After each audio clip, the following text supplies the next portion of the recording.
Goodness, I have no idea how Susan found out about some of that stuff.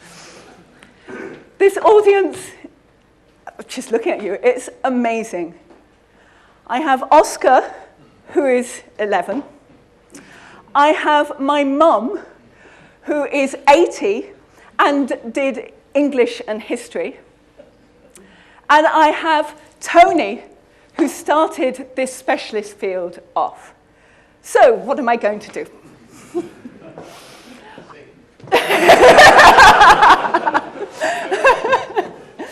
I am going to explain this title of Tracking Program Footprints.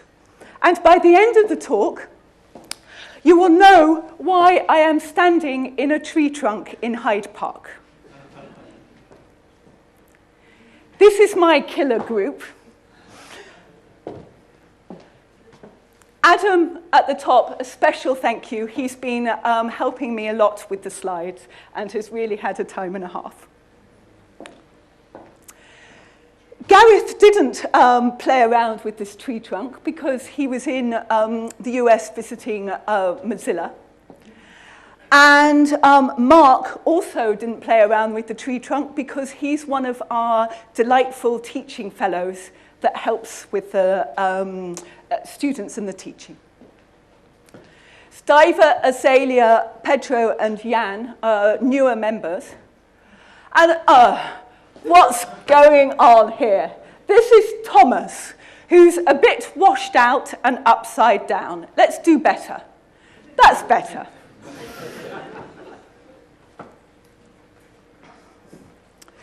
So, many of you will have heard some of this analogy already. I'm going to start with the evolution of bridges. And almost anybody can put a tree trunk down and walk across a river. It gets a bit more subtle. You need groups of people if you want to,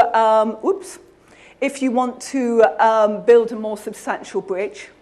At some point, you need some knowledge to work with stone or metal. We have the traditional photo of a bridge that really wasn't doing very well. And we go all the way to the Millennium Bridge where, okay, there was a bit of a wobble every so often, but basically it is rather wonderful. And this evolution involved engineers, scientists, and mathematicians. And all intertwined, and they could not have done the job without all these parts. And I wouldn't dare to hazard a guess as to where to put computer science in this evolution. But it's only 80 years old since we got the first mathematical models of computers before computers were around. And it definitely is a case that industry has gone shooting off and we've gone all the way to our wonderful iPhones and equivalent in our pockets. But actually, are we in good shape? Where are we in this world?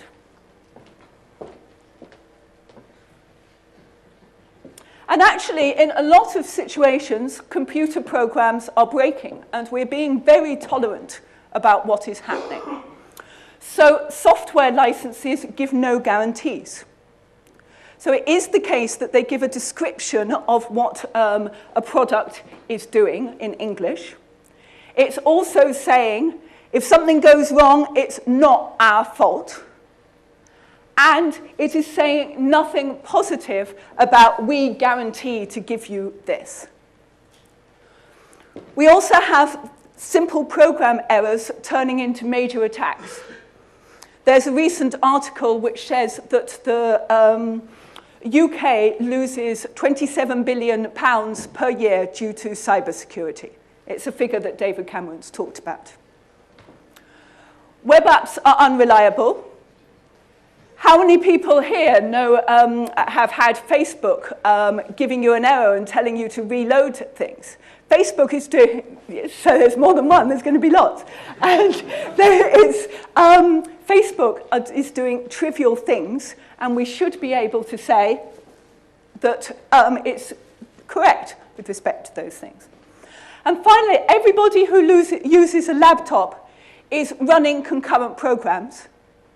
And concurrent programs are fiendishly difficult to write, and we don't know that we write them correctly.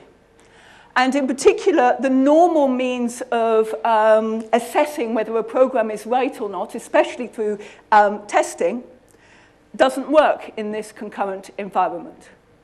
So the issue is, in our modern world of concurrent programs and the web, what are we going to do about saying that our programs are doing the right thing?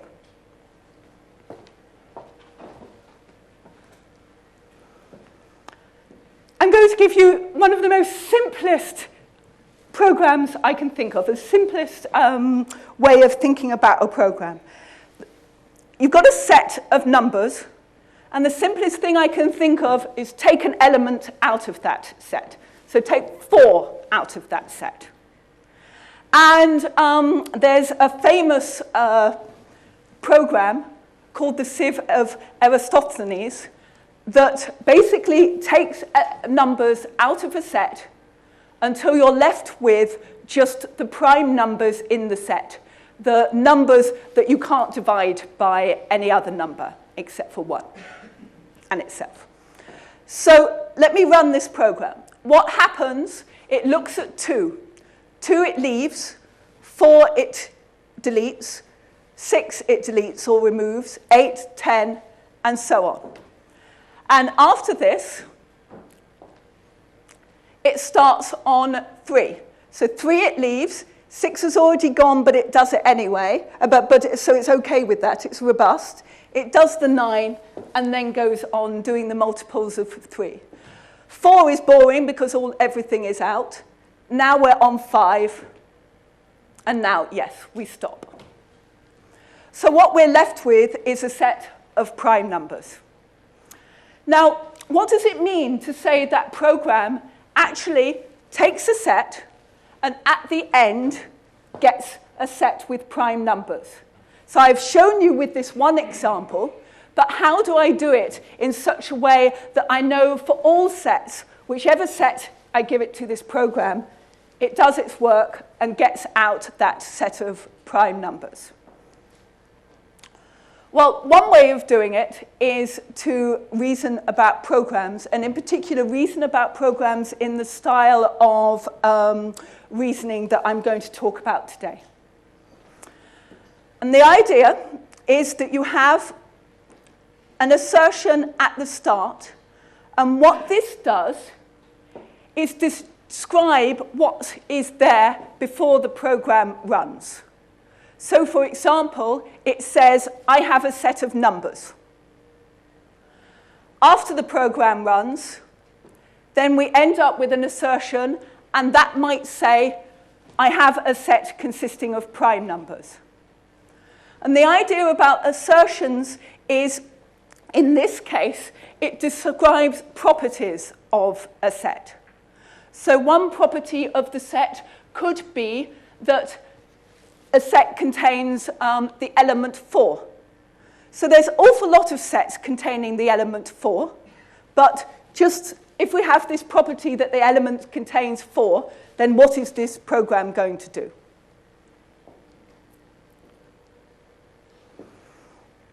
So let me get some actual concrete assertions going. Here we have an assertion, and what it means, it's describing a property of sets that 4 is in the set. But it's also describing more. It's describing the fact that I own the 4. It's mine, or it's the program's. And this assertion is describing part of the underlying concrete set. And we've got one concrete set here, but there's many sets all with this element 4 in it.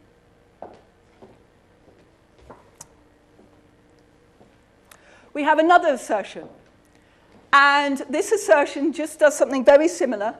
It says 4 is not in the set, but still I own it. And what it means to own it, if it's in the set, I can take it out. If it's not in the set, I can put it in.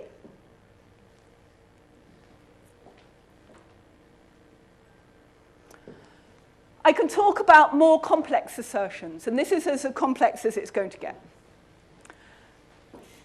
This assertion here says 4 is in the set and I own it, and at the same time, separately, 6 is in the set and I own it.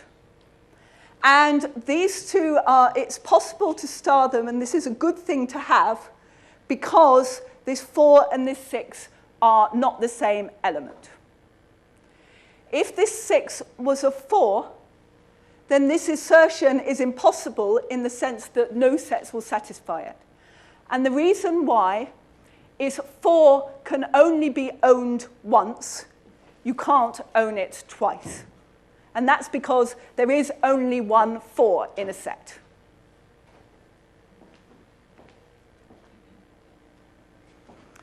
And with these tiny assertions, these little descriptions of the sets we're talking about, we can describe what a tiny program does. So here is a program, and it is removing element v. We don't know what it is. We're not saying remove 4. We're saying remove v, where v is a number. And in order for this program to work, we need to know that we have the resource v. And what it means to have the resource is 1, that v is in the set, and 2, that I own it, that this program owns v. So because of it, it is able to remove v and get out v. Still, the ownership is here, but the value has been taken out. And if you noticed on the sieve example, with, for example, if you had the 3 going 3, you leave 6, 9, that 6 had already been taken out by the 2. So remove has to be robust with respect to things that are out. And if v is out, then you do nothing. But still, you own the v. And one property about these assertions is that here, this tiny assertion is saying, I only need the resource associated with v. I only need the resource associated with the 4. I don't need the resource associated with another number, 9. Because all I'm doing is doing something to v. I'm not doing anything to anything else. So I'm allowed to star on other assertions, other descriptions of the set, as long as there's no clash. As long as this u is not this v. Well, if the u was the v, then this would be impossible anyway. Nothing would satisfy this, so the program wouldn't even get going. And so we can start building bigger programs from these tiny assertions. So here's an extremely simple one of first removing v and then removing u. And we start off with this starting assertion. Remove v just touches this bit and makes it out v and leaves this bit alone. But now remove u can take this bit and remove the u, meanwhile leaving this bit alone.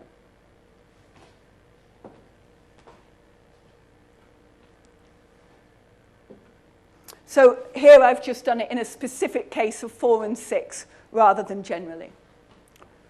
And let's see what's actually going on. We've got this set here. I've jumbled up the order a bit. And the footprint of this program involving removing 4 and 6 needs the elements 4 and 6. It needs the ownership of those elements. It does not need anything to do with 3, 5, and 2.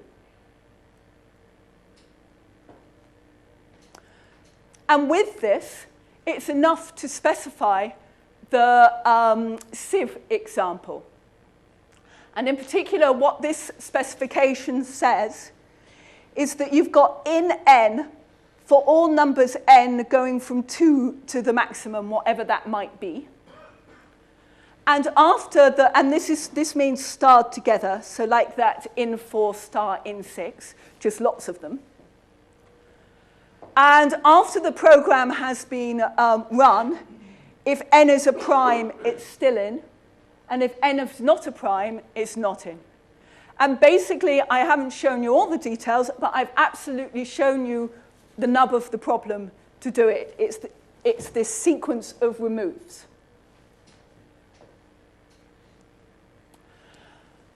But this is really, it's not enough. And it's not enough because in a computer, we don't have sets. We have ways to represent sets. And one very simple way of representing a set is something called a linked list. It's the simplest thing I could think of. We can get very complicated here. And with this linked list, think of a treasure hunt or orienteering or something like that. So with a treasure hunt, you start at an address that you know about. An address in a computer is just a number. So you start somewhere. At that place, you get information about the number 2, about one element in the set. And you have a way of finding out where the next address is. And at that place, you get the number 3, and so on, until you reach some endpoint. So we can think of a set as represented by this structure, where from this address, you can find out all the elements of a set. Now, what I've just shown you is how to remove 4. So I'm going to remove 4 from here. And what happens is that we start here. 4 is not 2, so we move on. 4 is not 3, so we move on. This 4 is the 4. And so now we have to do some work to remove this element. And the work that we do is that we change the structure so that this 3 now points over to the 5, and we can lose this bit containing the 4.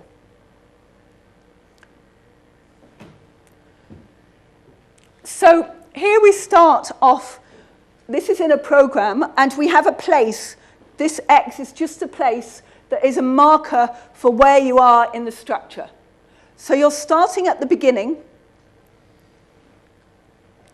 and then you move on, and you move on, you start at the beginning with the X. I've moved on too quickly.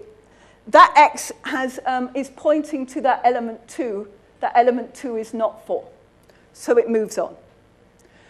It moves on, but it keeps a marker where you were previously, and you'll see why in a minute.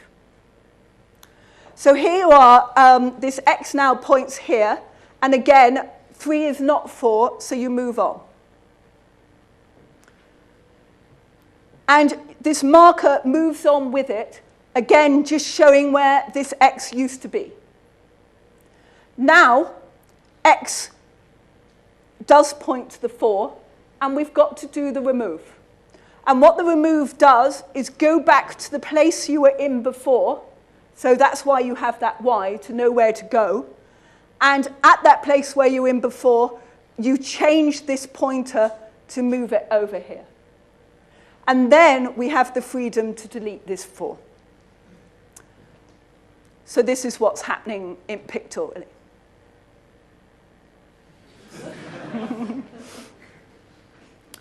So this is a more complicated program. I'm not saying just take that element 4 out of the set.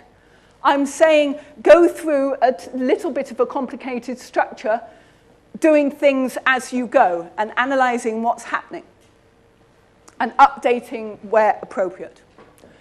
And what's going on with the footprints is that at the set place, we have the footprint 4, whereas in the list place, we have a bigger footprint.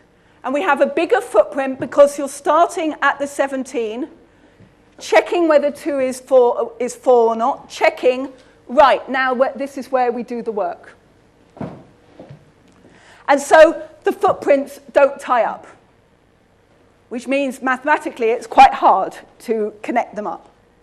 Let's keep going. We've got the footprint 6, and we've got the footprints to find 6 and remove 6. And not only do you have this much bigger footprint, but whereas at the top you've got a separate footprint for 4 and 6, you've got these footprints intertwining and causing difficulty because of that intertwining below. And some of my work has been to link up these two levels from this way of thinking about sets and this way of thinking about the implementation, so you can stop thinking about the implementation. So here, I've just given a particular example of the implementation. There's many, many examples of different styles of implementations that I can give. Never mind what it is, I can think in terms of a set and removing a set, and I can specify something like that sieve example, just thinking about sets, never mind what is going on in the underlying implementation. This is exactly what's happening when you're using a computer. You're thinking about your web pages. You're not thinking about the particular underlying structures for to deal with manipulating those web pages. Doesn't matter how they're implemented. You can just think about web pages. So this is all very well, but many in the audience knows full well that the sieve of Eratosthenes is much harder than the example I gave at the beginning. The example I gave at the beginning was a single thread. What that meant was you started at 2, you took out 4, 6, 8, went to the end, then you went on to 3, took out 6, 9, then you went to 4, and so on. What's going on here is that the taking out of the multiples of 2 is going to happen at the same time as the taking out of the multiples of 3, 4, 5, etc. Let me just show this in a demo. So the point is, we've no control over what's going on. We are doing similar things. So for example, with the 2, you have to take out the 4 before the 6 before the 8. For that thread associated with 2, you've got an ordering. For the thread associated with 3, you've got an ordering. You've got 6, 9, 12, etc. But you haven't got the ordering between the thread 2 and 3 in the sense that 3 can go way off ahead of thread 2, and you've got no control over that. And the issue is, how do we reason about programs where you haven't just got this one thread, you've got many of these threads happening at the same time. And this is what's called a concurrent program.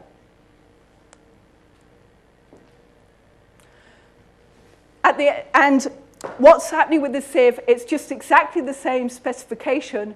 You start off with a set, you do lots of these threads now at the same time, and you end up with the same answer of a set with just prime numbers.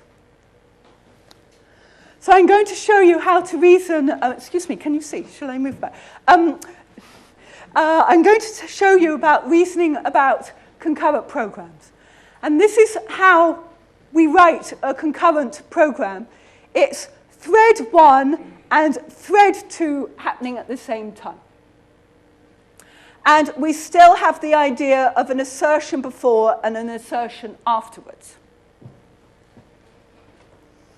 And we've got quite a bit of information already that we can use. And these assertions work in the case where V and U are not the same.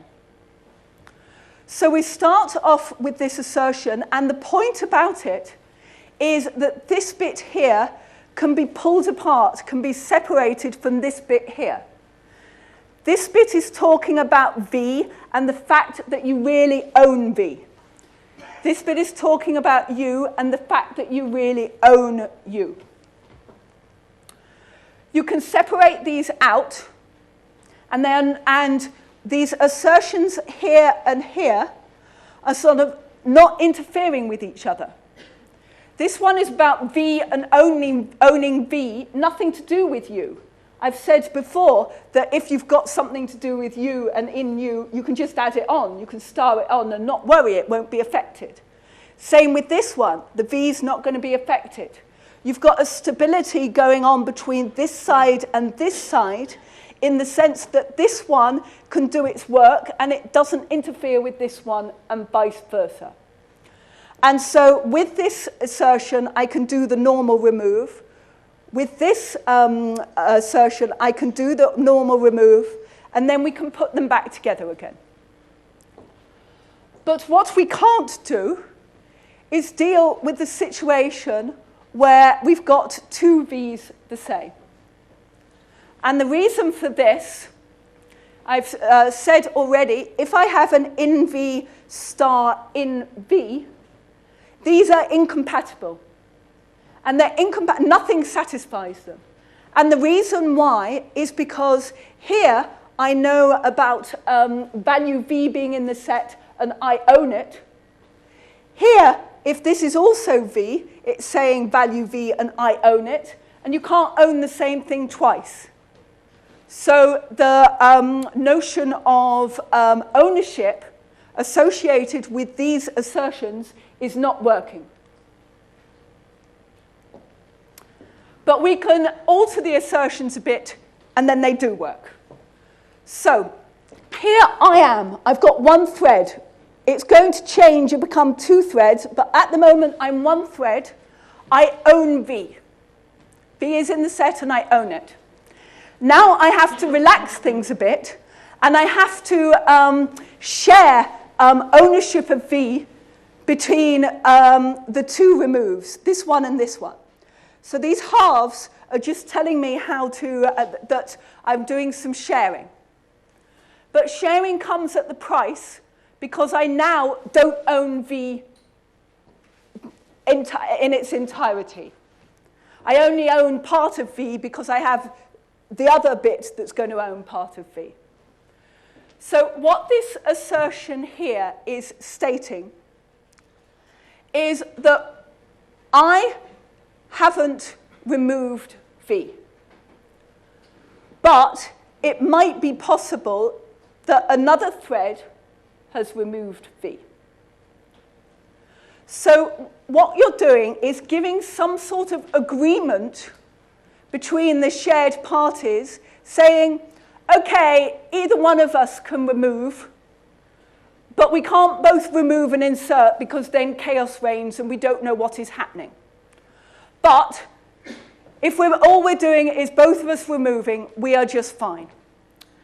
And this one, either V is in the set and it removes it, or this thread has removed it. This one, either V is in the set and it removes it, or the other thread has removed it. You don't know when the program actually runs on real numbers. You don't know which way round it's going to be. But what you do know is that whichever way round it's going to be, you're going to be robust and stable with respect to it in the sense, doesn't matter, whichever one does it, the outcomes are the same. So there's a bit like Schrodinger's cat. You don't actually know which one is going to work until you actually do the running of a program. So what this assertion says is I absolutely definitely know it's out because if it's still in, I will remove it, but maybe somebody else has removed it. But I have shared ownership of a half. Same with this one. You can star them together and come out back into the single thread because this program's now been finished. And at this point here, this one says it's definitely out. This one says it's definitely out. This one knows it by half. This one knows it by half. You can join it up together again, and you really have full knowledge that V is out, and you've got complete permission on V. You fully own it. So you've changed the ownership a bit as you've done this little program, but by the end, you've got back the full ownership. You can be in a different situation. For example, if this situation here is not remove, but skip, i.e. nothing happens, then this side is the same, but this side keeps the in rem, because nothing has happened. And if you start an out rem and an in rem together, the out rem wins. And the reason why is because out rem knows that it definitely is not in the set, whereas in rem knows that somebody else might have removed it, but you haven't. So by putting together out overrides the in, and you end up again in an out situation. These are the two bits of information that you need to do the sieve. You can have the fight of two threads trying to remove at the same time, and you can also have the situation where one is removing and one is not removing because it's just not their numbers concern. But whichever way it is, you get back the same specification that we had in the sequential case. Now, I'm not going to go through concurrent implementations. It's too hard. Basically, the fact that you've got those footprints intertwining causes difficulty, and you have to manage what the implementation is doing. And there's some very famous algorithms, including these ones, with this one being fiendish. And we have shown that these implementations are correct with respect to the set specification I've been talking about. So that means, again, that sieve specification works as long as the implementation, you've shown the implementation is correct.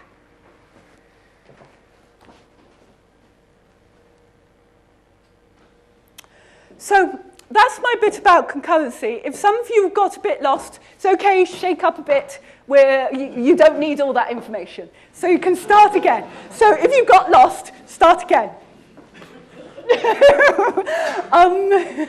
That's not fair. So now I want to talk about reasoning about web programs. And the issues are not so very different. And it's all to do with all these programs are reasoning about resource, about things, about structures. But we have the same situation going on with modern web programs that we have with concurrent programs, which is the normal ways of thinking about things just don't work. And the reason why is because the web is much more fluid.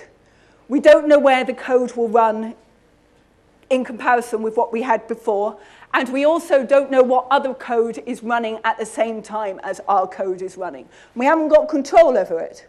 So again, what do we do about it? And I would suggest trying this sort of reasoning. One more thing to say. I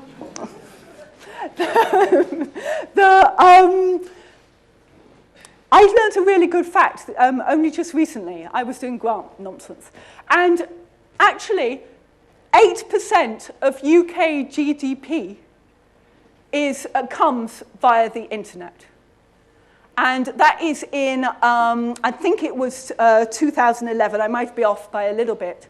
The projection is, and I remember this, that it's going to be 12% in 2016. And you couple that with the fact that we're really having an awful lot of cybersecurity issues that's costing a lot of money. And the point is it's getting worse. And in this modern infrastructure of computers via the web or via concurrency, what do we do? I'm going to talk first about reasoning about DOM.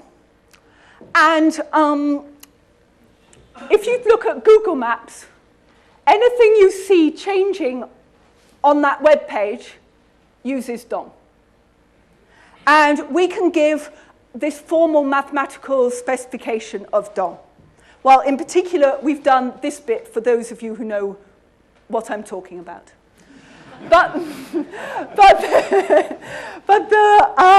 We didn't start there. And actually, where we started was here at a featherweight DOM, because going up to the complete morass of quite a big part of DOM would have been too hard. And what we did, we chose a notion of featherweight DOM where we're actually very pleased with ourselves. We got the essence of the reasoning here. So the steps going from here to here was a 2-year PhD student project. He also did this bit.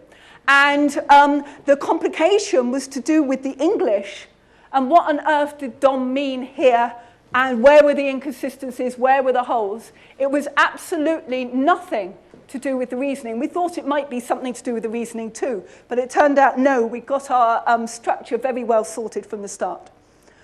And in fact, I didn't work here to start with at all. I worked with the tiniest, simplest trees I could find. And actually, the reasoning from this, back to this, back to this, was really not so very far off. Of course, life got more complicated. And I think Gareth's head nearly exploded by the time he got to there and writing up his thesis. But basically, it's enough to work with this. And here is a concrete tree. Just as we had sets before, we now have trees. We've got nodes with unique addresses. Each node has children. Here we've just got 2. We might have had more. And here we've got 1. This node has a left sibling. Which way around is it? Left or right? So 6 has a right, 4 has a left. Yes. 6 has a right. I've got my left and right one. 6 has a right. 6 has this right sibling 4. 4 has this left sibling 6. And we can do the same trick of talking about assertions, an assertion describing properties of the tree structure. And here is an assertion. And what it says is that there is a subtree containing this node 4, and here's the subtree, and underneath it is a complete tree, and I'm not saying anything about it. So here's a complete tree. In this case, it's 1. There's also this x, and this x is make-believe. This is something that the reasoner is using as a way to cut up this tree into little chunks, into little segments. So this is what I'm calling an abstract address. Just think of it as an address. And we'll see how it works. You can probably guess it from here. This assertion here says start at the top. This is just an address where you start. Then here's the node 3. And then you've got 2 addresses yx telling you where to find the rest of the data. And so through star, we can put the data together. So here is the 4, the subtree with 4. Here is the start of the tree, starting at top and 3 with 2 addresses. And this address here points to this bit here. So from the point of view of what is going on in memory, you've got this starting top, you've got this 3, you don't know about this bit, but you do know about that bit. And actually, it doesn't matter whether you, at this precise moment, whether you say it like this, or whether you say it like this, where here you've got the collapse of, instead of that address X, you've collapsed it to get the structure, giving a little description of what that tree is. And the reason to use these X's is because it allows us to cut up the data structure into smaller chunks. And so the reasoning can be on smaller bits, i.e. the footprint can go smaller. So here's a tiny specification of removed child at V. What this does, you've got a node V, say the 4, and you remove that whole subtree. I'm taking a very simplistic example. And the assertion before says, well, I have to have this subtree. So I have to have the V, I have to have the actual node V. I don't care what's inside it, but I must know it's a tree. And this is going to hook up to other bits of data, and I'm just saying, well, I don't know how it hooks up. At the moment, it's address X. After you do remove child, then this bit goes, and this symbol here denotes the empty tree. It's just gone. Just as before with sets, we have the property that this assertion here is enough for the program to do its job. And what I mean by this is if I add another assertion to it, it's not going to be affected by this remove child at all. So this bit does the job of empty, and this bit just lies around. Here we used the abstract X to be as small as possible. Here we now know how that this X can be put back in there, and so we can compress it and actually get a nicer specification of the remove child, where these make-believe X's have now gone. They were only there as part of doing the reasoning. So in the tree level, we have the footprint of remove child. But of course, life isn't as simple as this. In the computer, we don't work directly with trees. We have a representation of trees, just like we have a representation of sets. And the one representation that I actually think is rather lovely, and actually has some really nice properties, but I won't go into those today, is a tree implementation. Some of you, do you know, can you work it out? This tree representation, you have these nodes, and this node 4 needs to know about its left sibling, its right sibling, which in this case is nothing. It needs to know about its children, and it needs to know about its parent. That's how DOM works. It gets information about left, right, up, down. And what's going on with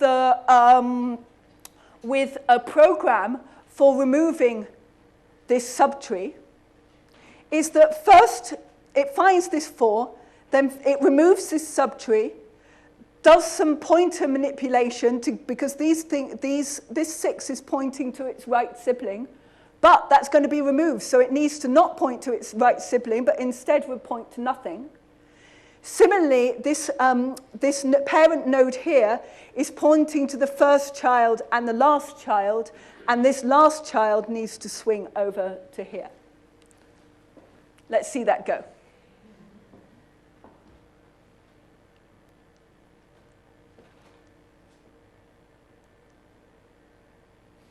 So that's, in a nutshell, the way a sort of quite complex program to do remove child would work.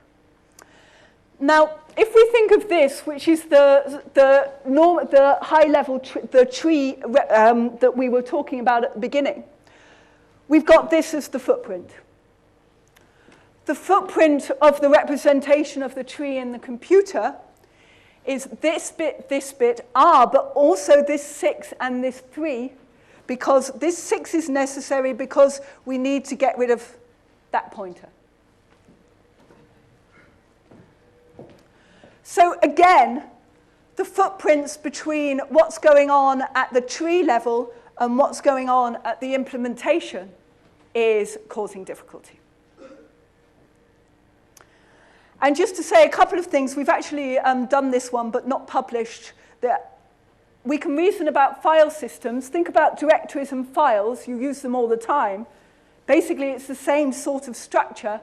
For those of you who know, we can do the combination of the path, global path reasoning and the local update. And another story that I don't have time to talk about is the combination of tree reasoning with concurrency that's definitely needed in the file system work, but is also totally appropriate for the web work, although DOM doesn't do it.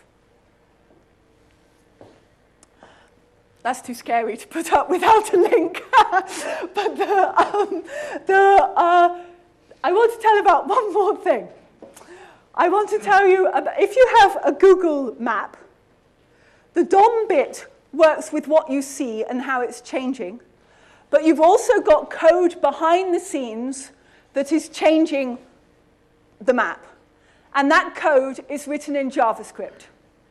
And JavaScript, when it first started to be used for the web, was entirely appropriate. And it was a really good thing to be using. But the web has gone enormous.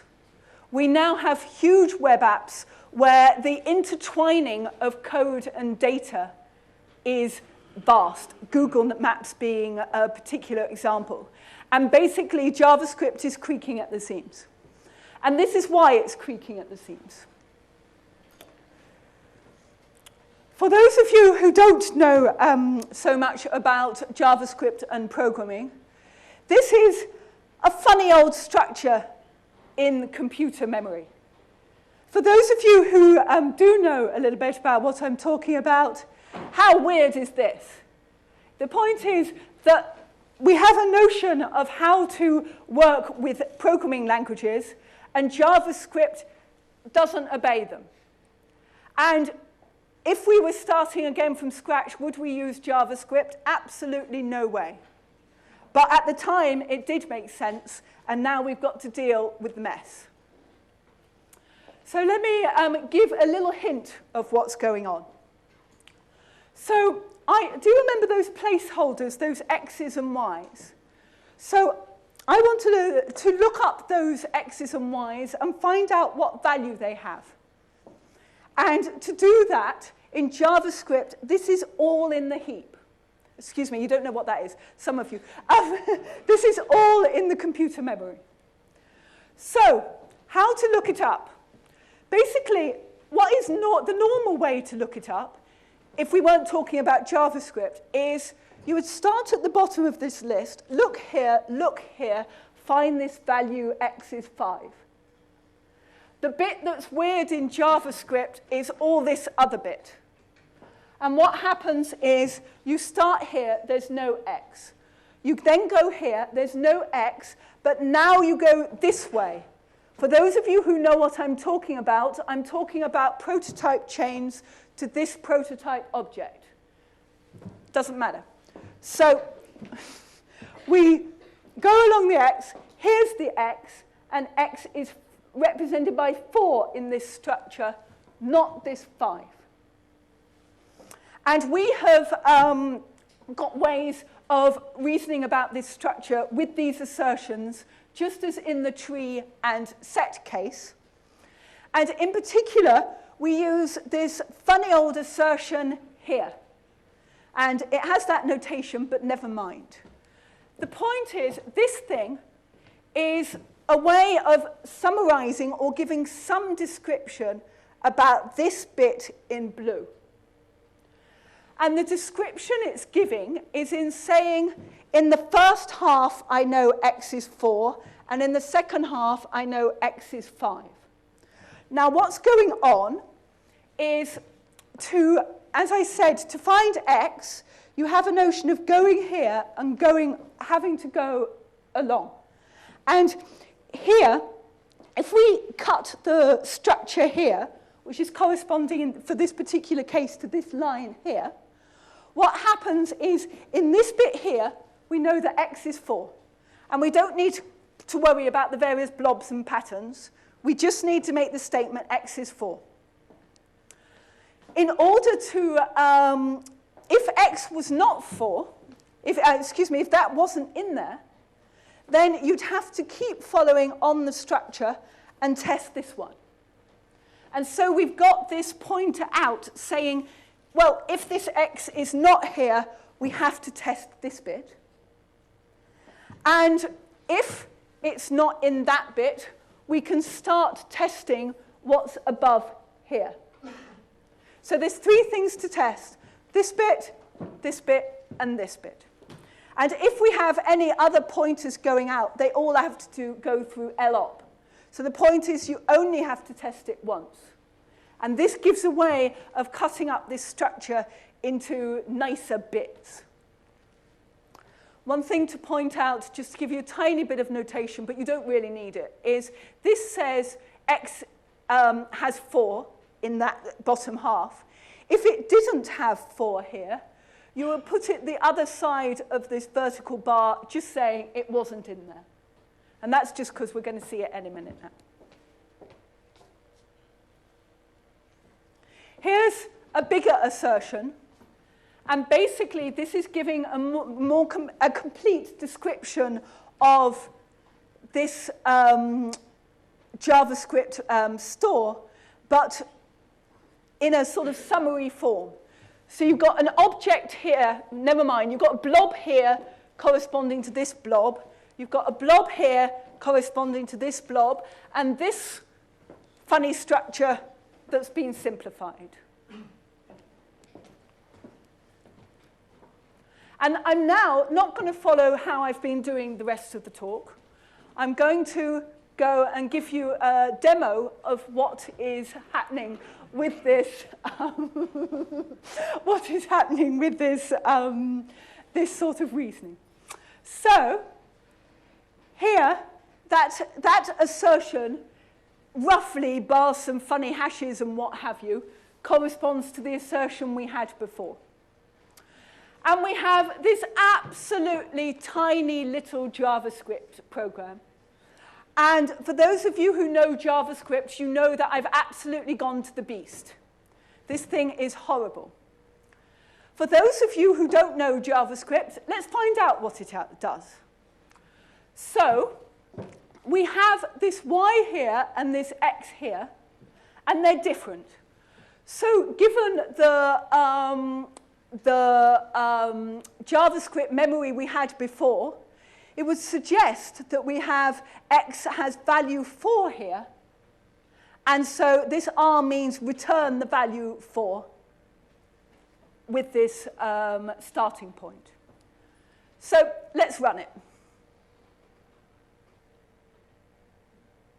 I was too scared to do this in real time. This is a video. I did debate. So, something has happened.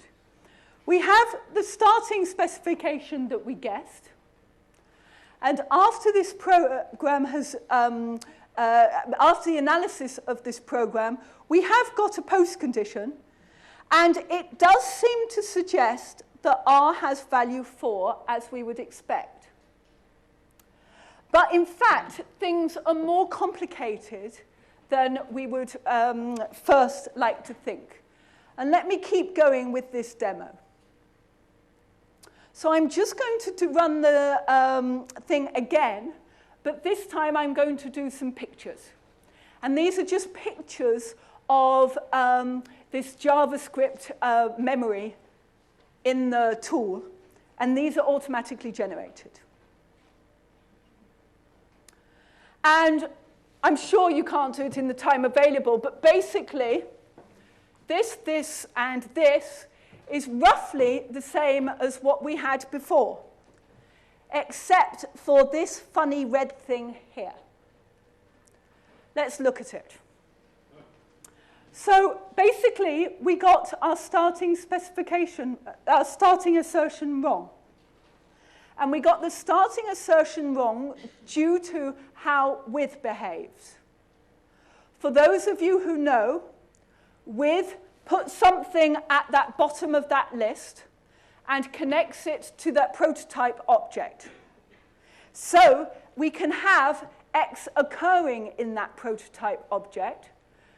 And we didn't say anything about that. In this prototype object, which is this one here, we said nothing about X because we forgot about it. And actually, you know, quite genuinely, it's very, very easy to forget about these things. I'm not manufacturing the example. These sorts of things happen. And what the tool has done is go, oopsie, I need this X here. I need to have permission for it. I need the resource. I need to know what's going on. And I don't have it. So I'm going to do this symbol, which means X is not there. X is out, just like the out v from the set case. And so what happened was we guessed at an assertion. It wasn't quite right. It gave us some more. And with that, it told us an answer.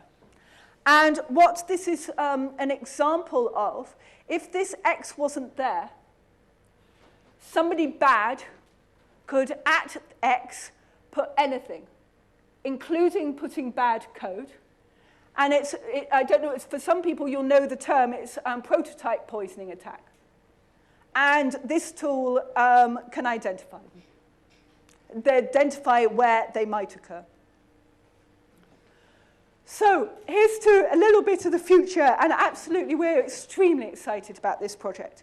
So here I've given you a prototype of a tool for verifying properties of programs. But what we want is a certified tool. And we're working with people in France to get this certified tool. So what we've got at the moment, we throw all manner of machinery at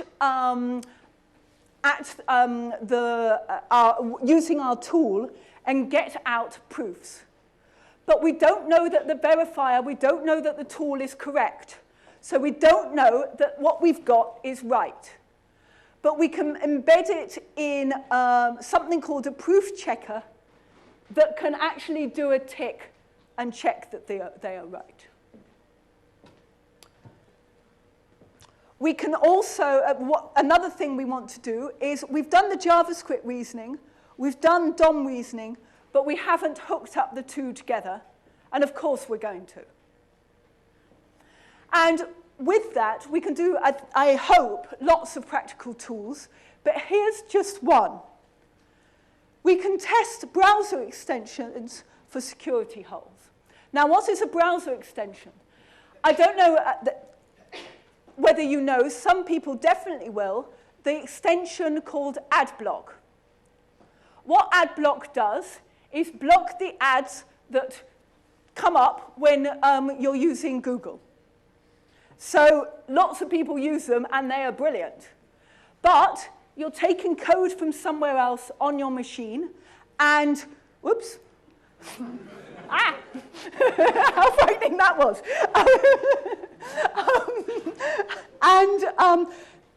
The thing is to test whether you're using code directly on the machine, and can you test whether what you're doing is okay. And basically, we can, because, I mean, we've got the potential. We certainly can't right this second. But it's to do with reasoning about JavaScript and DOM. Also, we've got JavaScript and DOM, and I flashed up that we can talk about file systems, and you know that we can reason about concurrency. The whole point, this is eventually all coming together. And it's absolutely, what does it mean to reason about this integrated infrastructure of webs and file systems, etc. But that's enough for now. And now on to the pictures. These I regard to be my absolute mentors in this particular world I'm in. Gordon was my supervisor, but as Susan said, I was in Edinburgh really rather a long time because I just loved it. And it was absolutely my home and where it was, this is me, I'm going to be this academic. Robin was also at Edinburgh for a long while, but I actually got to know him after he moved to Cambridge, and I moved to Cambridge to talk with Robin. And I don't know whether I should call this one a mentor. So this is my mate Pete. And my mate Pete is a mentor and a colleague. And for example, whenever I am pissed off with Imperial, I am phoning Pete. Every time. So, but also I just want to point something. So Gordon, a few years ago, had his 60th anniversary. And he did, I think, an absolute fabulous job. He asked enormously fiendish questions. We know he will do that. He certainly looked as if he was enjoyed himself immensely. And at his dinner speech, he said things that were important to him. So what I want to do now is to say some things that are important to me. Here is another one of my mentors. This is Walter Laterman, and he's the reason I got to Oxford and did maths, because I was inspired by him and he taught me. And as well as being an absolutely fabulous mathematician, he was also a musician. And I used to go into his study, and there were 2 armchairs with a table, and we'd do maths. He had the desk by the window where he did his work, and he had 4 music stands just ready for his quartet to play music. And I have here his obituary. Now, I may be a professor in Imperial, but my mother still sends me cuttings. So I have a love mum cross on here too. But actually, this obituary is amazing. And if interested, Google the guy. He's amazing. And in particular, he had some exam he had to do in Berlin. And he was Jewish.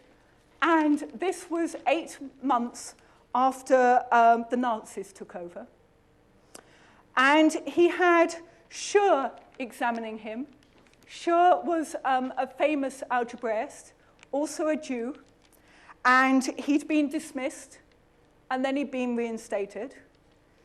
He had Schmidt examining him, and also in the room was Bieberbach, who was a mathematician, but also he was a Nazi, and he was in Nazi uniform in this public exam.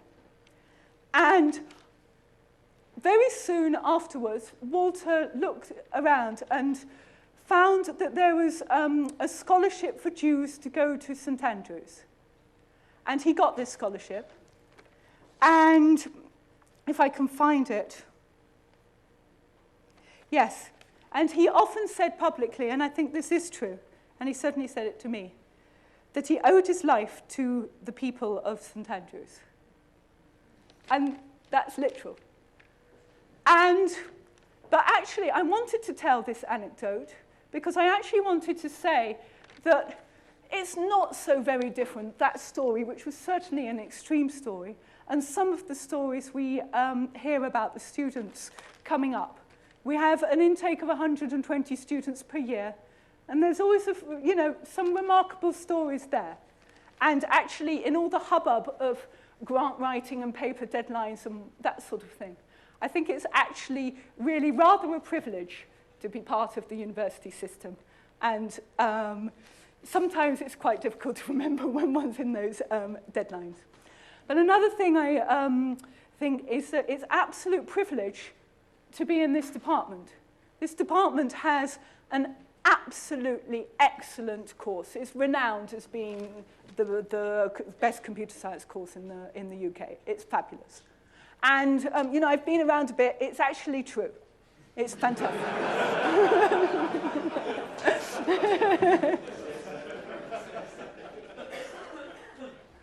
And I've had an enormous, I've got an enormous amount of pleasure from teaching in this department. The other mentor I want to talk about is Ashley Stafford, who's my beloved singing teacher. And he's really representing the crowd of singing people in the audience. And actually, I had this enormous deadline. I rushed into a rehearsal. I was late again. I threw my stuff down and started singing. And actually, I'd thrown a paper that I was writing, I think deadline the next day, on the table. And a couple of singers started looking at it afterwards, just before we went to the pub. And they actually really started looking at it. They started questioning and really wanted to understand what the words in the abstract meant. And at that moment, I went, right, I'm inviting the singers to my inaugural wedding. So that's why you're here. But also, there's some of you through the singing world especially, but not just, who know me very, very well. And that's because through singing, you have to be honest and full of integrity. Otherwise, you just can't sing. It doesn't come out right. You've got to sing with your soul. And what does it mean to sing with one's soul? And I think that's absolutely what's going on in the university world of research. What does it mean to be doing whatever you're doing in terms of research and doing it because being honest, and is it working, is it right? And is it what you want to do?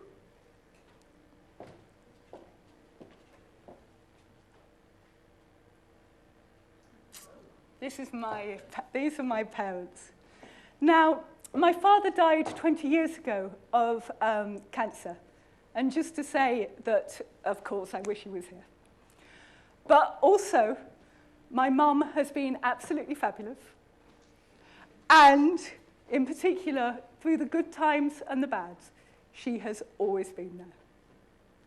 Thank you, Mum.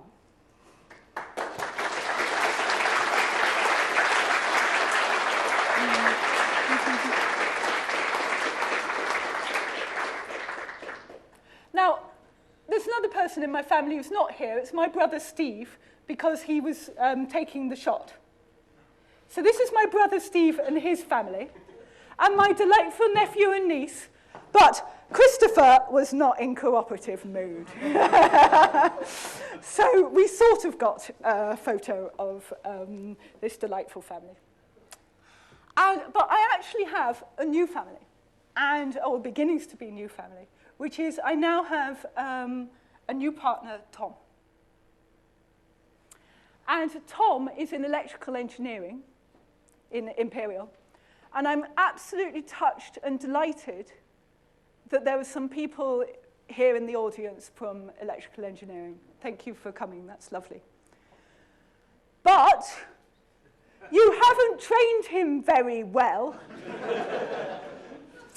because the spec was, will you please give a photo of you and the kids? And as I've spent the whole of this talk talking about, you have a specification of a program, what a program's doing, etc., etc. And they don't know about it in EE, or at least this academic doesn't know about it, because this is the photo I got when I was pleased to have you and the kids. But actually, isn't it absolutely delightful photo? I think it's just brilliant. And I feel absolutely privileged to be part of your lives and moving on to the next steps. So, finally, I know that my delightful supervisor, Gordon, is going to give the vote of thanks. And I am sure he's going to stand up and be this elder statesman and say something really quite, he's going to be grown up. But this is really what Gordon's like.